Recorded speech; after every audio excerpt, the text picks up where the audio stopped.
Welcome back to Take a Leap and Transform, a Neurodiversity Journey. I'm your host, Joseph K. Muscat. Are you ready to take a leap with me?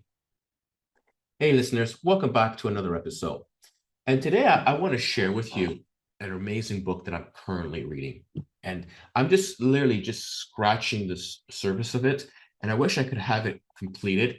But being the slow reader that I am, it's taking me, plus all as well as all the other responsibilities I have, it's taken me much more longer than I hope it would take me. I would love to be one of those people who could read a book a month. Unfortunately, I'm not one of those people, but I do my best to actively read and fill myself with as much knowledge as possible. So with all of that said, I'm currently reading The Power of Difference by Simon Fanshawe. And as I said, it's a really impactful book about how to create inclusion and diversity, and even what does inclusion and diversity mean. And there are a variety of aspects in how Simon Fanshawe breaks this down. And just within the first two chapters, again, I found it really powerful, insightful. And I just want to share with you some particular segments out of that.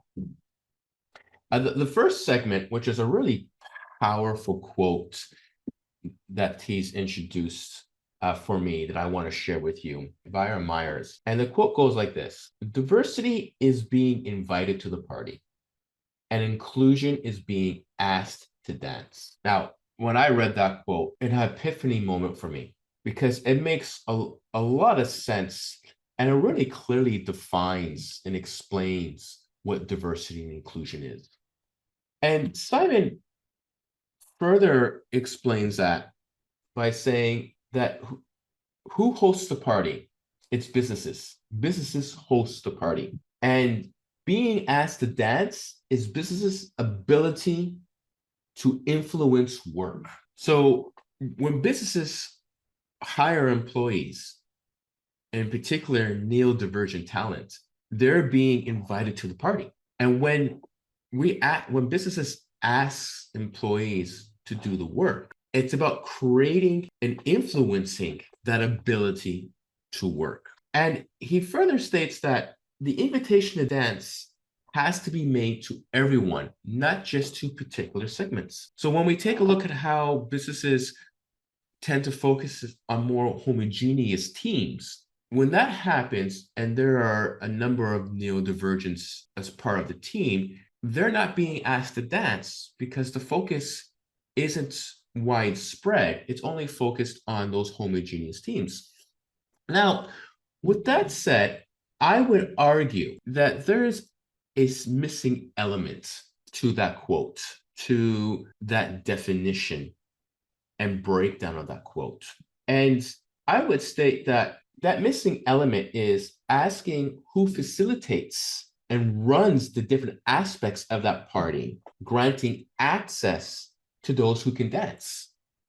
And my answer to that would be is line managers and upper management. And in order for line managers and upper management to facilitate and to grant access to dancing, they need to have that awareness.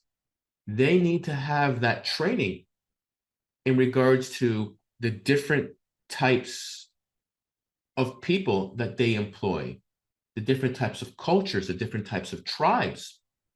And of course, for the purpose of this podcast, those different types of people, culture, and tribes are neurodivergents, people who are dyslexics, ADHDs, autistics, and so forth. And how can they be asked to dance when the facilitator, the person running those teams, running those departments, lack the skills and knowledge and understanding all those different aspects of colors that they have in their departments and teams? And how can they do that when they lack the skill sets and knowing not only just the awareness, but how to manage those individuals? And it's also important to note that when you are inviting and granting access to one group of people, whatever you're granting to them happens to affect everyone else. So they all also get to benefit from that opportunity of having those people being invited to dance. That quote, as I said, it's a really an epiphany moment of how it really simplifies and explains diversity and inclusion and understanding how to invite people and how to ask them to dance within your organizations. What's great about this quote is not only how it simplifies the definition understanding, it also simplifies the conversation because we can all understand the analogy of being invited to a party and being asked to dance because it's all about being accepted for who you are, for what you have to offer.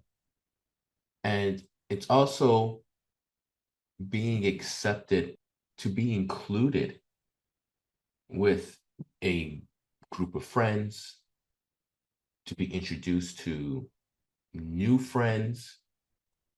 And of course, when we relate this to the workplace, it's about being allowed to work, being allowed to be who you are, to work with a team, and being allowed to have the opportunity to be introduced to other new team members or to grow into another position, or in this case, into another dancing opportunity.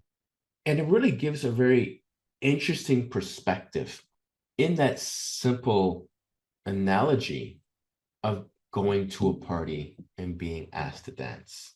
And part of that, I think, talks about that in order to invite to the party, in order to be asked to dance, it requires changing the culture or adapting the culture. And for that to happen, we need to have these kinds of conversations of who's not been invited to the party, who's not been asked to dance, and how can we navigate to learn how to invite them, and how can we navigate to understand how to ask them to dance, and most importantly, how can we create space for them to be able to dance? What kind of music would they like to dance to? What kind of dance do they like to do? Do they like to dance alone? Do they like to dance in groups? And how often can we continually facilitate and expand on the opportunity to dance? It really gives a variety of analogies and perspectives to the conversation through this very simple quote. Hey, listeners, I want to tell you about this wonderful app that I've been using called FocusBear. FocusBear is a productivity and health and well-being app designed by and for neurodiversity professionals like you. The app works on PC, Mac, and mobile devices. I personally found FocusBear so effective because they are designed by engineers who have a lived experience in being neurodivergent. So what does FocusBear do? Well, it removes all distractions and assists you in developing new habits. How? The app is completely customizable. You can set up multiple profiles to block various apps and sites with task-oriented focus. For example, you'll be able to block all sites and apps but the word processing app, and you do so for 2 hours so you can focus on completing that task. What about the habit-forming assistance? Well, you set your days in 3 areas: morning, micro breaks, and afternoon. In each area, you want to form some new habits, and you get to set the days and time durations for each habit. For example, in the morning, you want to meditate for 5 minutes, read for 10 minutes, and work out for 15 minutes. FocusBear will block either all apps and websites and or allow select the apps you choose for each of those time durations.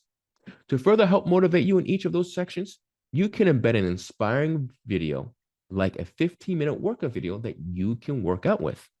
With my time using FocusBear, I've been able to set block times of focus to complete tasks, and at the same time, I've been able to reestablish focus center habits and create new ones. The best part is I get to build those habits by being able to extend or shorten the timers. I encourage you to try Focus Bear to assist in getting focus and to build the habits you've always wanted. And now this brings up another aspect to the book that I want to share with you, which is about different points of view when we talk about inclusion. And it isn't about us versus them. It's about different perspectives. And Simon Fanshawe puts it nicely in that inclusion is about difference, not similarities. It's about having conflict.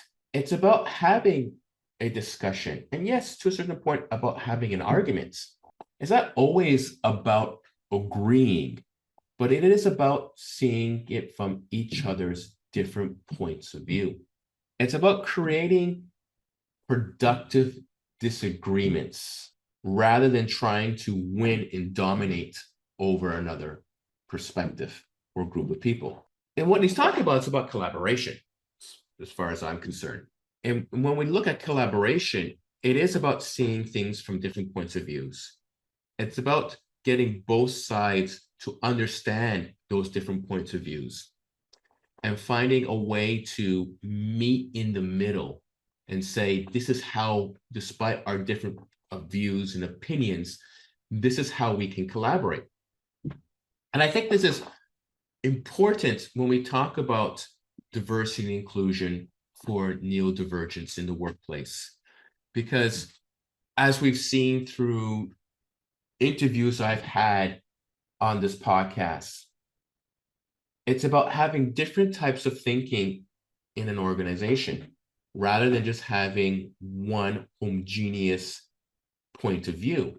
How can you have different types of thinking and different types of productivity when you're only focused on one perspective on a consistent basis? And when we take a look at growth of a business, businesses are going to grow and become more competitive because of different perspectives and different ways of being productive.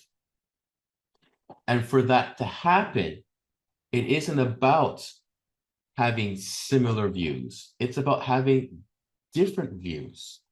It's about respecting and understanding those different views and creating environments where those different views and different ways of being productive can be encouraged and can thrive within an organization, and where individuals can be who they are and achieve their best and how they're being productive and bringing value to a company because of how they think and perform differently. And that, of course, requires having the awareness and understanding how to support them by developing those skill sets and having those kinds of conversations. And that's just, two particular things that I wanted to talk to you about from this book. And I'm sure, hopefully in future episodes, there will be other points that I want to share with you from this incredible book. And once again, it opens the conversation about how businesses can be inclusive to neurodivergent talent by having this cultural add mentality. Well, that brings us to an end of another episode. And thank you for letting me think out loud with you. Hey, listeners, I encourage you to continue supporting this podcast so I can bring you more amazing content. You can do so by visiting my Patreon page, where you can connect with me more directly with several options. Till next time, take a leap and transform.